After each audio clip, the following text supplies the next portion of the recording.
অসমত ট্ৰেডিং কেলেংকাৰীৰো তদন্ত চলিব, সোণাপুৰতো উচ্ছেদ চলিব। ইয়াত এটাৰ পিছত এটা ধৰণৰ বস্তু নাই যে এটা তল পৰিলে আনটো হ'ব। ট্ৰেডিং কেলেংকাৰীটো কোনে ধৰিছে? ময়েতো ধৰাইছো। মোক টকা দিব হওঁতে সন্দেহ হওঁতেতো মই ধৰিলো, কিন্তু গোটেইটো কেলেংকাৰীটো মইহে ধৰিলো, বেলেগেতো ধৰা নাছিলে। গতিকে এতিয়া ধৰা মানুহজনকে আক্ৰমণ কৰিলে তাৰ মানে কি? অপৰাধীক আমি সাহস দিব খুজিছো যে তোক মুখ্যমন্ত্ৰীয়ে ধৰিছে, গতিকে আমি মুখ্যমন্ত্ৰীকে ধৰি দিওঁ। এইটোৰ মিনিংটো কি? যিজন মানুহে গোটেই ঘটনাটো পোহৰত আনিলে তেওঁকে গালি গালাজ কৰা মানে ইনডাইৰেক্টলি অপৰাধী কেইজনক ভিটামিন দিয়া হল নে নাই?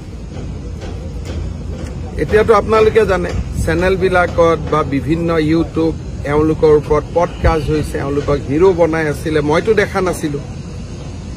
যেতিয়ালৈকে মোক 1 কোটি টকা দিব অহা নাছিল, মোক মানে ৰিলিফ ফাণ্ডত, তেতিয়ালৈকেতো এওঁলোকক চবেই হিৰো বনাই ৰাখিছিল। হিৰো বনোৱাটো মই নাই। এইসকলক হিৰো বনাই কোনে ৰাখিছিল? আমাৰ সমাজৰ একাংশই ৰাখিছিলে। গতিকে এতিয়া আৰু এইটো পলিটিকেল কৰি মোক গালি গালাজ কৰি কি লাভ আছে? মইতো চবকে ধৰুৱাইছো আৰু মই এইটো তদন্ত দিছো যে অহাকালি কেনেকে অপৰাধী কেইজনক জিমখানালৈকে লৈ যোৱা হৈছিল। মই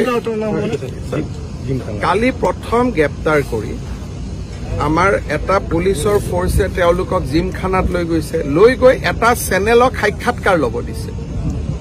পুলিচ আৰু সাংবাদিকৰ সম্পৰ্কটো এইটো চিন্তনীয়। তেওঁলোকক আমি এৰেষ্ট কৰিছো, পোনে পোনে লৈ যাব লাগে থানাত, লৈ নগৈ জিমখানাত লৈ আহি পেলাই এটা চেনেলক আকৌ তাৰ ইণ্টাৰভিউ ল'ব সুবিধা দিয়া হৈছে। মই নিজে 7:30 বজাত ইণ্টাৰভিউ চাই আছো। তেতিয়া মই ডিজিপিক ফোন কৰিলো, আৰে মই ইণ্টাৰভিউ চাই আছো, মানুহ থাকিব লাগে লকআপত, ইয়াত ইণ্টাৰভিউ হৈ আছে। কেছটোৰ পিছত মইহে লাগি আছো। মই মুম্বাইত আছিলো। ৰাতিপুৱা মই ছাডেনলি টিভি চাওঁতে দেখিছো, আপোনালোকে সেই চেনেলটোৰ তলত দৰ্শকত মোৰ নামটো দেখিব। মই চাই আছো, মই দেখিলো যে ইটো জেলত থাকিব লাগে, ই কেনেকে ইণ্টাৰভিউ দি আছে। তেতিয়া মই ফোন কৰি হুলস্থুল লগালো। গতিকে মইতো ইয়াৰ পিছতে লাগি আছো আৰু আজি আমি কেবিনেটত সাহসী সিদ্ধান্তটো ল'ম ইয়াৰ ওপৰত। সেইবিলাকত কোনো ইছ্যু নাই। গোটেই কথাবিলাকৰ মাজত আপোনালোকে ক'ৰবাত সোমাই আছে, কোনোবা ইউটিউব, কোনোবা চেনেল। ঝামেলাটো আপোনালোকৰ পৰাই আহেগৈ, ঝামেলাটো মোৰ পৰাটো নাহে। এই গোটেই ঝামেলাবিলাকো আপোনালোকে এনেকে বিয়া খাব গৈছিল, কি খুৱাইছিলে, কি খাইছিলে, যিবিলাক এতিয়া ইউটিউব ওলাই আছে, এইবিলাকতো মই কৰা নাই।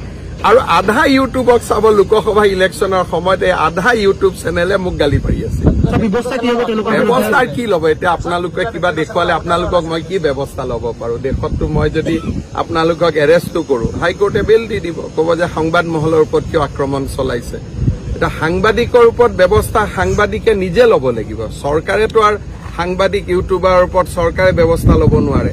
আৰু যিমানবোৰ ইউটিউবাৰে এওঁলোকৰ ইণ্টাৰভিউ লৈছিল, আপোনালোকে চাব লোকসভা ইলেকশ্যনত এই আটাইবোৰ ইউটিউবাৰে বিজেপিক গালি গালাজ কৰি আছে। এইবিলাক ইউটিউব পডকাষ্ট আৰু এইবিলাক তাৰে ভাগ ভাগ আৰু য'ত বাজিছে বাজিছে। আৰু জানিব বিচাৰিছে চুমি আচলতে ক'ত ধৰা হৈছিলে? মই ডিব্ৰুগড়ত ধৰিছে। ডিব্ৰুগড়ত আমি ভায়েকক মুজাফৰপুৰত ধৰিছে, এই দুজনক ডিব্ৰুগড়ত ধৰিছে।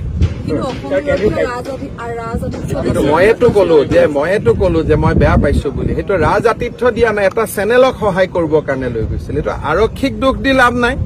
আৰক্ষীক চেনেলটোৱে ইণ্টাৰফেয়াৰ কৰি দিলে, কাৰণ সেই চেনেলটোৱে কিবা কাৰণত আৰক্ষীজনক ইনফ্লুৱেঞ্চ কৰিলে। গতিকে ঘটনাটোৰ পিছফালে চেনেল আৰু সাংবাদিকহে আছে। এতিয়া ওলাব, ক'ত যাব? ওলাব এটা দিনত। এতিয়া এজন মানুহ পলাই গলে আপোনালোকে যেনেকে কয় পুলিচে ধৰি আনিব লাগে, তাৰমানে পুলিচে এড্ৰেছটো গম পাব লাগিব, পুলিচৰ লগত লিংক থাকিব লাগিব। সময় লাগে। কিছুমান অপৰাধী ধৰোতে 5 বছৰ লাগে, কিছুমান 2 বছৰ লাগে, কিছুমান 2 দিন লাগে।